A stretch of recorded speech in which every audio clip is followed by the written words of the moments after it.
Boa noite, igreja. Para mim é uma grande alegria poder estar em comunhão com os irmãos. É uma grande honra poder estar pregando a palavra de Deus nesta noite. Se for possível projetar a mensagem, os slides ali. O tema da mensagem de hoje é uma pergunta, é um questionamento. Por que você deve pregar o Evangelho? Por quê? A gente vai ver isso, a resposta disso a partir de Romanos capítulo 1, os versículos 16 até o 21, onde vamos estar lendo posteriormente. Jesus Cristo, Ele é o caminho da salvação. Diversas religiões pregam outros caminhos para a salvação. O islamismo, o judaísmo, entre outras religiões. Alguns chegam a dizer que todos os caminhos levam a Deus, quando na realidade, apenas um caminho, Jesus Cristo, a verdade, que é o caminho, a verdade e a vida. Talvez você já tenha ouvido esse tipo de pregação diversas vezes, talvez desde criança. Mas há sempre o que aprender e há sempre o que ser relembrado. Nós facilmente esquecemos aquilo que aprendemos durante a nossa caminhada cristã. Então trataremos deste assunto essa noite.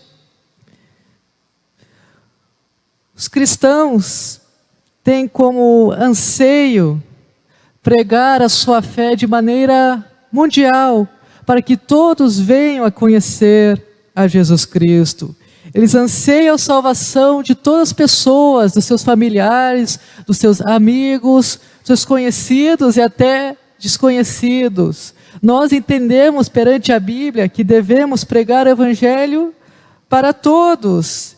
E falamos isso para os outros, porque somente pela fé em Jesus Cristo somos salvos, como está lá em Efésios 2:8. Entretanto, será que isso não é apenas uma retórica? Será que é apenas um discurso nosso? Será que de fato estamos colocando em prática aquilo que cremos, que é pregar o Evangelho para todas as pessoas? E nós só estaremos cumprindo a nossa função plena como igreja se pregarmos o Evangelho de Jesus Cristo. Se a pregação não for uma das prioridades da igreja, nós podemos estar fazendo de tudo, mas não cumprindo plenamente a nossa função. A função que Jesus Cristo nos deixou. Irmãos, os batistas desde a antiguidade entenderam que é necessário fazer missões, que é necessário pregar o Evangelho de Jesus Cristo. E aqui no Brasil, os embaixadores do rei, as mensageiras do rei, até ministérios da terceira idade, pregam o Evangelho de Jesus Cristo. Nós temos conferências, cruzadas evangelísticas e por aí vai. Nós temos 3 juntas de missões, estaduais, nacionais e mundiais, fora as regionais espalhadas pelo Brasil. E uma das coisas em que menos temos investido nos últimos anos, como batistas de forma geral, é no evangelismo, é em missões. Infelizmente, as igrejas batistas tão fortes em missões têm deixado isso de lado com o passar dos anos e principalmente nos últimos anos. Mas o evangelismo deve ser uma prioridade em nossas vidas. Deve ser uma prioridade. Precisamos ser uma igreja que vive missões, que prega o Evangelho de Jesus Cristo para os descrentes. Precisamos ter isso em mente. O Senhor Jesus Cristo é a autoridade suprema que nos ordena proclamarmos o Evangelho da salvação para todos. É preciso entender que o êxito nessa missão de pregar o Evangelho não é que todas as pessoas nas quais falamos creiam em Jesus Cristo, porque a salvação, a conversão é o Espírito Santo de Deus trabalhando na vida da pessoa. O êxito está então em pregar o Evangelho de Jesus Cristo para todas as pessoas que conseguirmos, que pudermos alcançar. Aí a salvação, Deus faz, Deus atua na vida da pessoa. A Bíblia, ela nos ordena a fazer discípulos e não a converter a eles, porque é impossível a gente converter alguém. Essa tarefa é unicamente de Deus. Eu estarei lendo então Romanos 1, 16 a 21. Esta carta do apóstolo Paulo, a carta aos Romanos, é claro em nos dizer a verdadeira realidade do ser humano. Como nós carecemos, como nós precisamos da graça de Deus. Como nós precisamos do poder de Deus que transforma, que regenera o ser humano. Os 3 primeiros capítulos aqui de Romanos estabelecem um dos pontos principais do que Paulo quer ensinar, que todos os humanos, todas as pessoas são pecadoras e carecem da graça de Deus, necessitam dessa graça. Se puder mudar o slide, a gente vai ver nesta noite 3 motivos para você pregar o Evangelho. Mas antes disso, antes de entrar nesses motivos, vamos estar lendo aqui Romanos, capítulo 1, a partir do versículo 16. Se você puder estar abrindo sua Bíblia, Romanos, capítulo 1, a partir do versículo 16.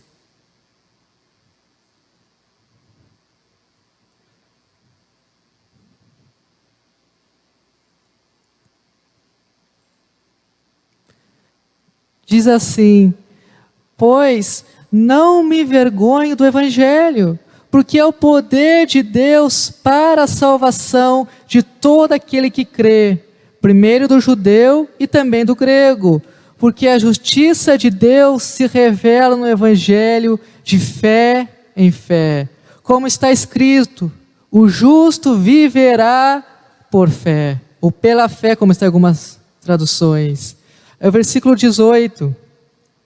A ira de Deus se revela do céu contra toda a impiedade e injustiça dos seres humanos, que por meio da sua injustiça suprimem a verdade. Pois o que se pode conhecer a respeito de Deus é manifesto entre eles, porque Deus lhes manifestou. Porque os atributos invisíveis de Deus, isto é, o seu eterno poder e a sua divindade, claramente se reconhecem desde a criação do mundo, sendo percebidos por meio das coisas que Deus fez. Por isso, os seres humanos são indesculpáveis, porque, tendo conhecimento de Deus, não o glorificaram como Deus, nem lhe deram graças.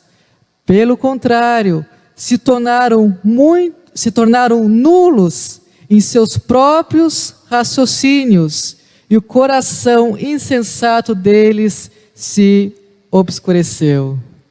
Vamos estar orando? Ó Pai, te peço que, através da mensagem essa noite, através das tuas escrituras, nós possamos compreender que precisamos fazer missões, que precisamos pregar o Evangelho para todas as pessoas. Pai, nos ajuda a cada vez mais viver dentro da tua vontade. Esteja cuidando de cada pessoa que está aqui presente esta noite, daqueles que estão acompanhando pela internet também. Esteja abençoando as suas vidas e falando com cada um.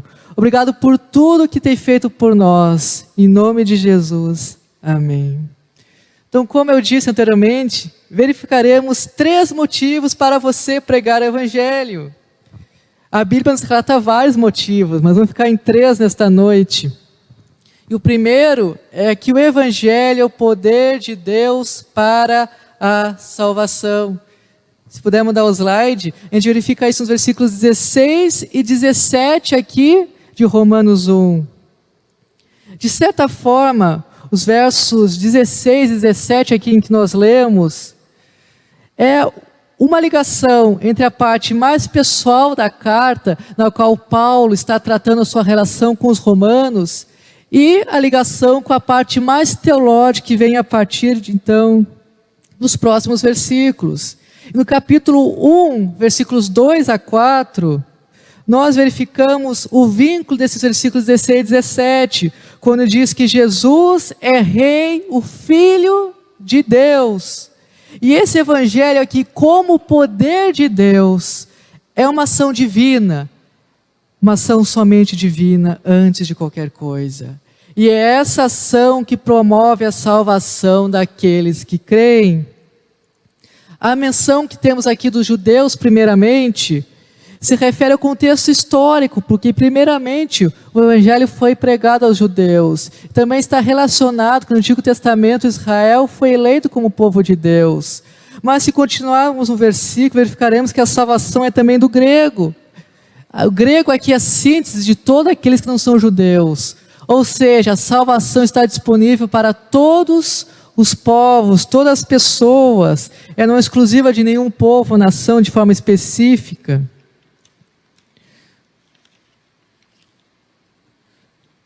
A justiça de Deus, citada no versículo 17, aplicada ao indivíduo, inclui o perdão de Deus, inclui a justificação, a reconciliação com Deus e também a redenção.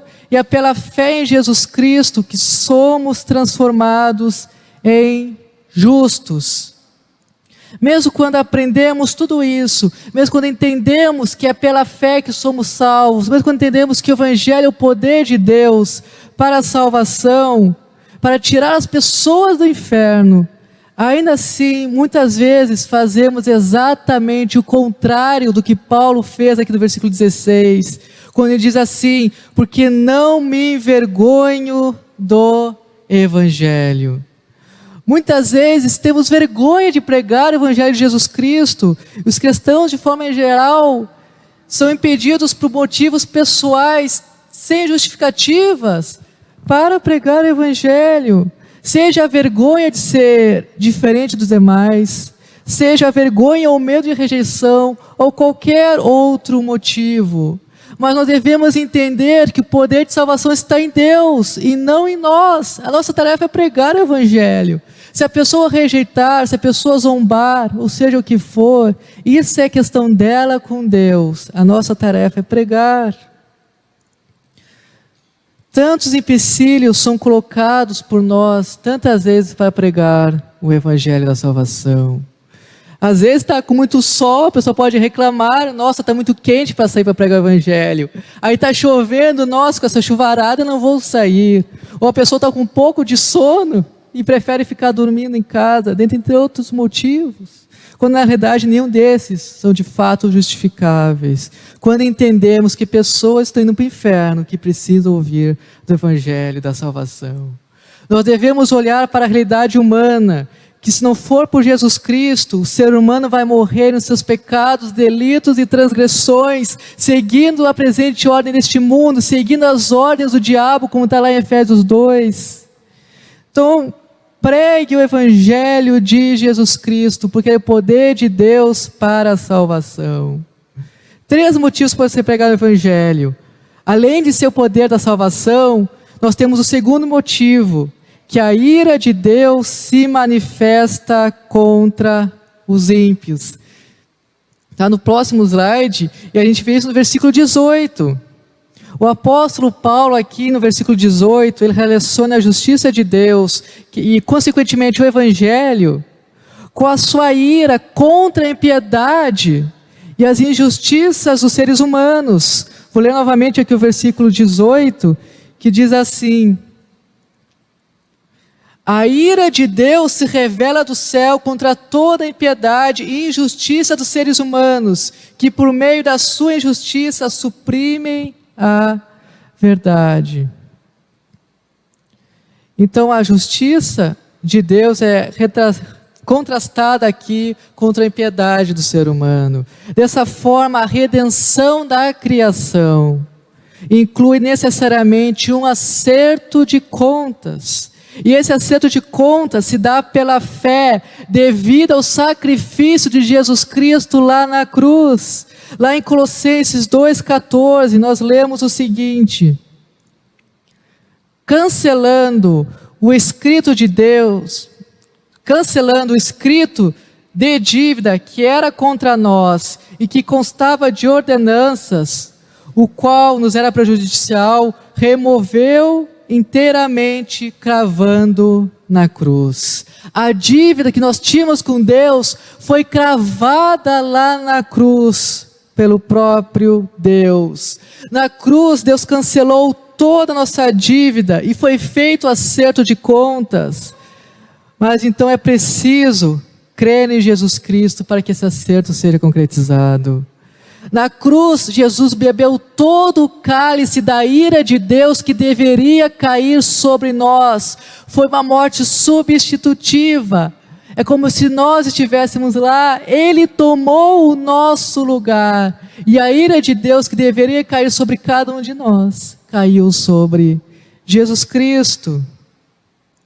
Mas é importante também entendermos que a ira de Deus ainda cairá sobre o ímpio, sobre aquele que não crê em Jesus Cristo. A ira de Deus não indica alguma forma de emoção humana pecaminosa, mas pelo contrário, é uma determinação justa e inevitável, aludida em termos do fim do mundo, do fim dos tempos, ou seja, referindo-se ao julgamento futuro que teremos na volta de Cristo. A ira de Deus também é diferente da ira humana, no sentido de que a Bíblia declara que Deus é tardio em irar-se. Sua ira não explode rapidamente, de forma repentina e inesperada. A Bíblia dá diversas advertências sobre ela. E a Bíblia também nos diz que Deus é paciente para que o ser humano se arrependa. Como diz lá em 2 Pedro 3:9. Deixa eu dar uma ilustração. É como se Deus, numa mão, estivesse chamando o pecador à conversão, dizendo: venha e creia em Jesus Cristo, se arrependa dos seus pecados, seja salvo. E na outra mão, ele estivesse aplacando a sua ira, impedindo que a ira de Deus caísse sobre os pecadores. Mas chegará um dia, que é na volta de Cristo, em que as mãos dele se recolherão. E a oferta da salvação terminará, e a ira de Deus cairá sobre o ímpio. Então devemos aproveitar este tempo que temos aqui, para pregar o Evangelho, porque ainda é tempo de salvação. Devemos pregar o Evangelho, ainda é tempo de salvação. Então a gente verifica 3 motivos para você pregar o Evangelho. Primeiro, o Evangelho é o poder de Deus para a salvação.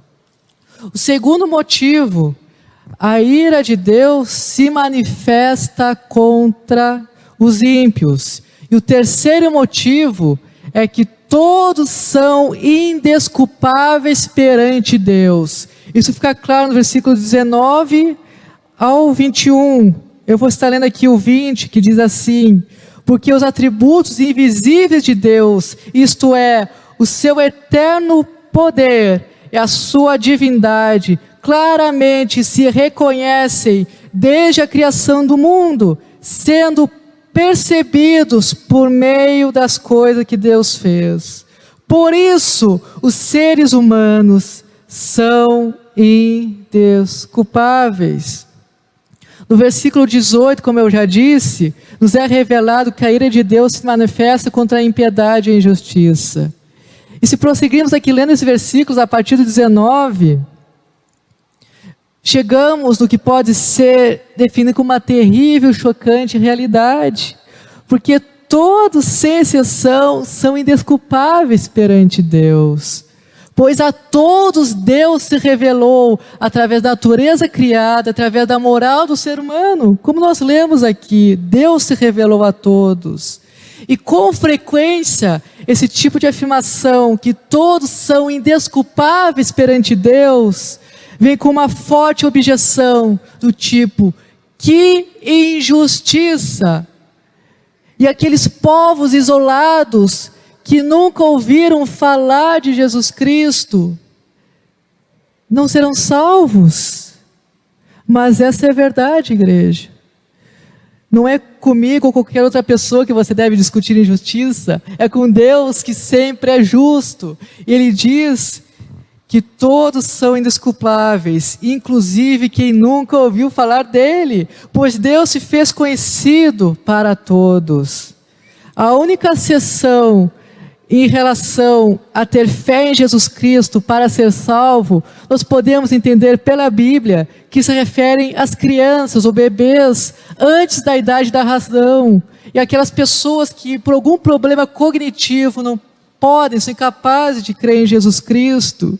Isso fica claro em alguns versículos, mas vou destacar primeiramente nesta noite, 2 Samuel 12, 22 a 24, nesse contexto, Davi perdeu o seu filho, que era bebê ainda, e ele diz o seguinte: enquanto a criança ainda estava viva, jejuei e orei, porque dizia, talvez o Senhor se compadeça de mim e a criança continuará viva, mas agora que ela morreu, por que jejuar? Poderei eu trazê-la de volta? Eu irei até ela, mas ela não voltará para mim. Destacar essa parte quando fala, eu irei até ela. Ou seja, quando Davi morresse, eu tinha certeza que encontraria o seu filho, que ainda era novo. Irmãos, a ignorância não salva ninguém. A exceção aqui é bebês, e pessoas são capazes de crer, até o problema cognitivo ou até terem idade para crer. Então, por isso, devemos pregar o Evangelho para todos. Devemos mostrar Cristo para todos. Não há nada que o ser humano faça que o torne de alguma maneira merecedor do céu. Para o ser humano é impossível ser salvo por seus próprios méritos, por seu esforço. E isso fica claro na famosa parábola, conhecida como camelo e fundo de uma agulha, que eu vou estar lendo aqui em Mateus 19, 23, diz assim, Mateus 19, 23.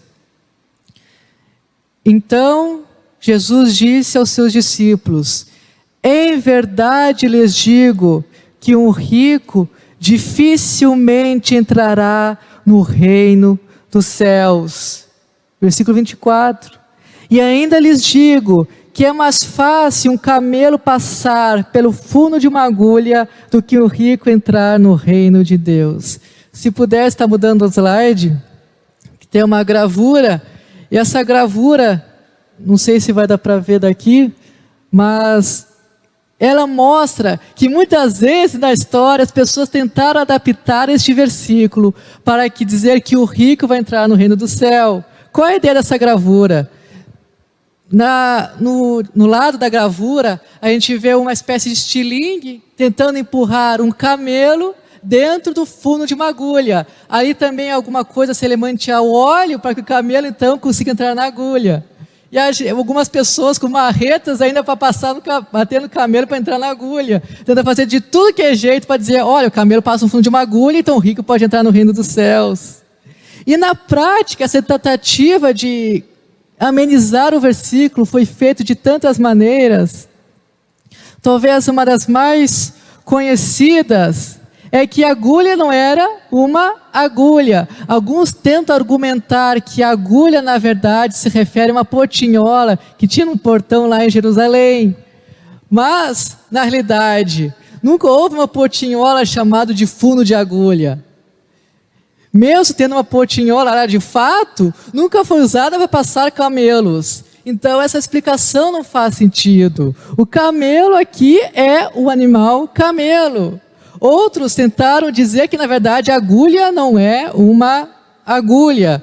No grego, a palavra para agulha, ela, mudando apenas uma letra, ela pode ser entendida como um cordão.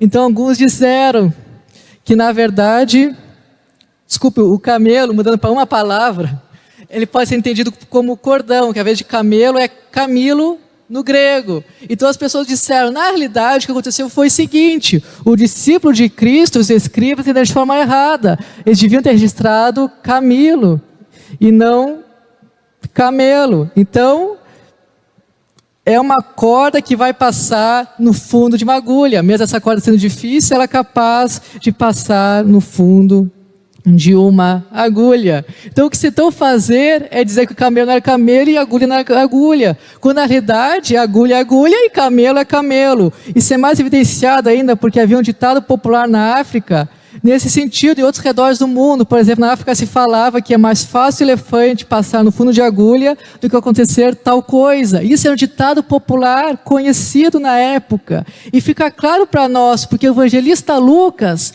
lá no seu texto, quando relata isso, ele utiliza uma palavra em grego que é belones, que é exatamente uma agulha de cirurgia, porque ele era médico, então era uma agulha. E se nós entendemos que um camelo não pode passar no fundo de uma agulha, então é impossível entrar um rico no reino dos céus também, como diz esse versículo. Interessante, no versículo 25, que diz assim: ouvindo isto, os discípulos ficaram muito admirados e perguntaram, sendo assim, quem pode ser salvo? Eles entenderam que ninguém podia ser salvo, porque o rico não podia ser salvo, assim como o pobre não podia ser salvo, ou classe média, seja o que for, ninguém podia ser salvo. A resposta de Jesus é a seguinte: para os seres humanos isto é impossível, mas para Deus tudo é possível. O que isso nos ensina? Que a salvação não é adquirida por mérito nosso. A salvação é adquirida unicamente pelo poder de Deus em nossas vidas. Nós somos indesculpáveis, nós somos pecadores e carecemos da salvação, da glória de Deus, porque somente Ele pode salvar. E por isso devemos pregar o Evangelho de Jesus Cristo. Concluindo, se puder estar avançando o slide, Jesus Cristo, Ele é o caminho da salvação e não há outro. As pessoas já ao longo da história inventaram diversos caminhos até Deus, mas somente Jesus é o caminho. A gente verificou também 3 motivos para você pregar o Evangelho. Por que você deve pregar o Evangelho? Primeiramente, o Evangelho é o poder de Deus para a salvação. Segundo, a ira de Deus se manifesta contra os ímpios, se eles não se converterem. E terceiro, todos são indesculpáveis perante Deus. Como falei, ignorância não salva ninguém, mérito humano algum salva. Precisamos pregar o Evangelho para todos, para que todos venham crer. Se puder mudar o slide, eu gostaria de deixar 2 questionamentos para a igreja nesta noite. Nós vamos optar pelo conforto ou escolher a cruz de Cristo? Ou seja, nós vamos preferir ficar em zona de conforto ou obedecer à missão que Deus nos deu? Segundo, vamos deixar as coisas como estão ou aceitar o sacrifício dessa missão? Muitas vezes pode ser, de certa forma, um sacrifício, sair na chuva, sair num sol escaldante ou deixar de fazer tarefas do dia a dia.